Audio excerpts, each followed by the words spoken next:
Hi everyone, Al DeMarco here, and this is going to be your Wednesday video report, free selection and breakdown of the Lakers-Hornets game coming up in just a moment. Plus, I want to talk a little bit about the Yankees-Blue Jays contest as well.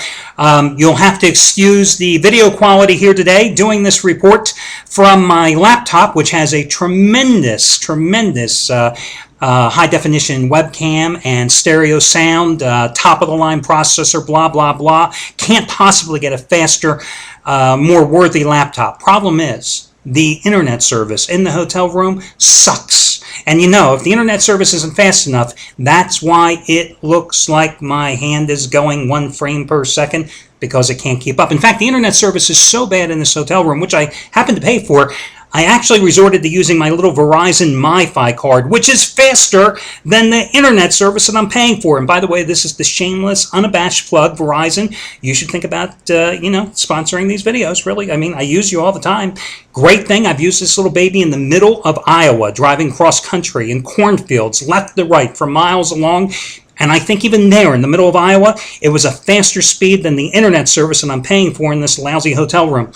Okay, I've had an interesting week. I hope you have. I also have a word of advice, some recommendations for you. If you happen to suffer a non-displaced fracture of your tibia and tear your quadriceps, I do not recommend getting on a plane and flying cross-country and sitting pretty much immobile for 6 hours, because then you will most likely, like me, end up at the hospital for a couple of days because you then develop a blood clot, which, is not anything to joke around about. Can't wait to fly home next Monday wearing those compression stockings on blood thinners and hoping that the blood clot stays where it's supposed to be. So I've had a hell of a good time. I'll tell you what, it's a damn good thing. The New York Knicks got the cover last night as I hit another 15-dime play, the highest rated play that I've released in the NBA the past 2 years, now 14-5 the past 2 years, and 9-3 this season. I'll tell you, what a shame, though, the Knicks didn't win that game outright. I mean, considering the injury situation with Billups going in, considering that Amari left in the second quarter and I think only finished with 4 points and 5 rebounds, I mean, they still almost pulled out the outright upset. Be interesting to see, as I do this video, Amari says he's going to play in game number 3, but that's to be seen.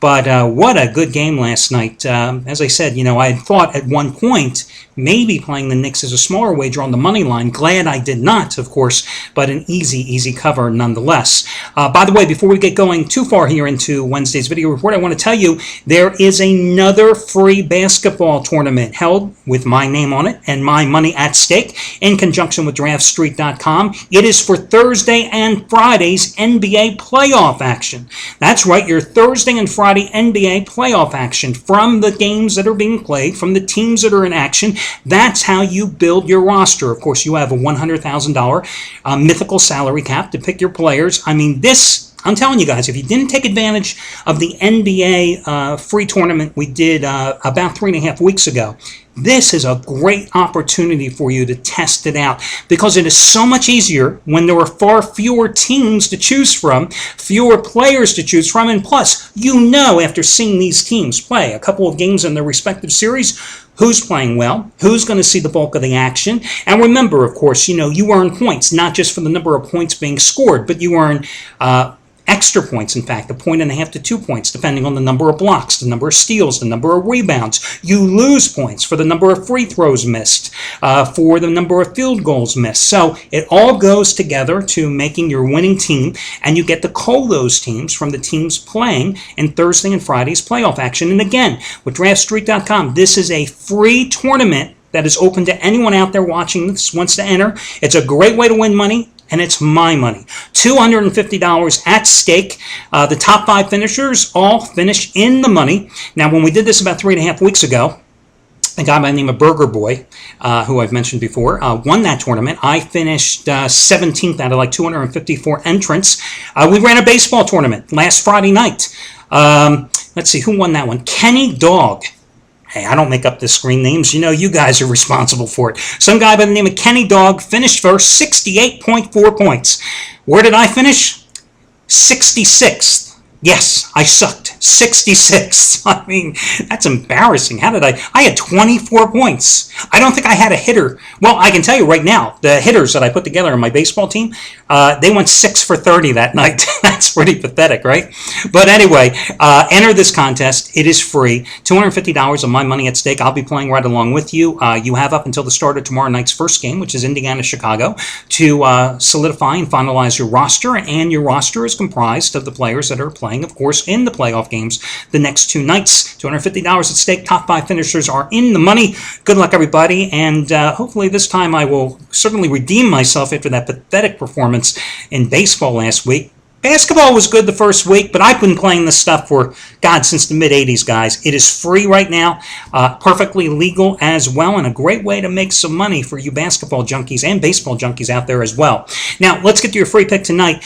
I'm going to go with the LA Lakers, minus the points at home against New Orleans. Now, listen, I know Chris Paul had a monstrous game, and we know how well he played in that game, and let's face it, why should we have not expected Chris Paul to play well when you've got Derek Fisher and maybe Steve Blake as the only two guys that are available to play him? I mean, you know, Derek Fisher, Steve Blake, me with my broken leg, they're just a tad step quicker than me.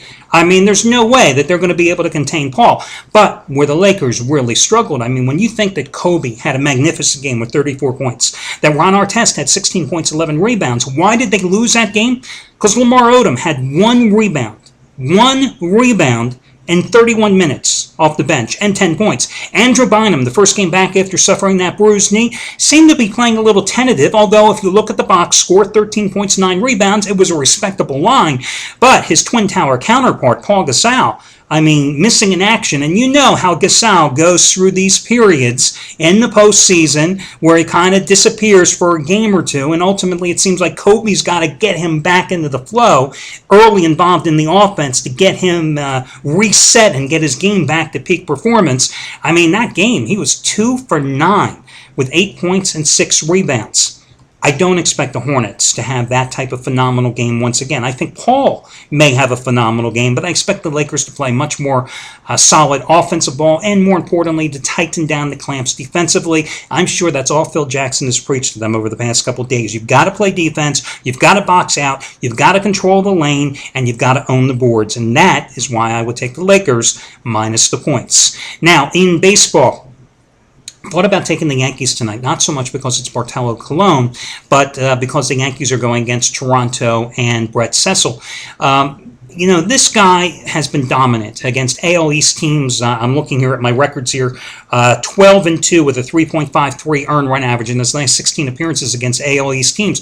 And he absolutely owned the Yankees last year, 4-0 in 5 starts against them with a 2.67 earned run average. But I read that during spring training that his velocity was down markedly.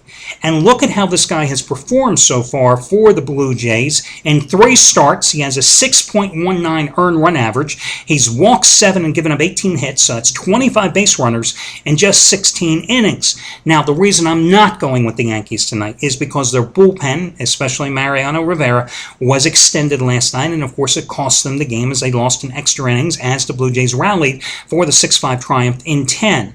Bartolo Colon making his first start since June of 2009. Not exactly in shape, shall we say, okay? If he gets 5 innings tonight, if they get 5 innings from him, that'll be magnificent.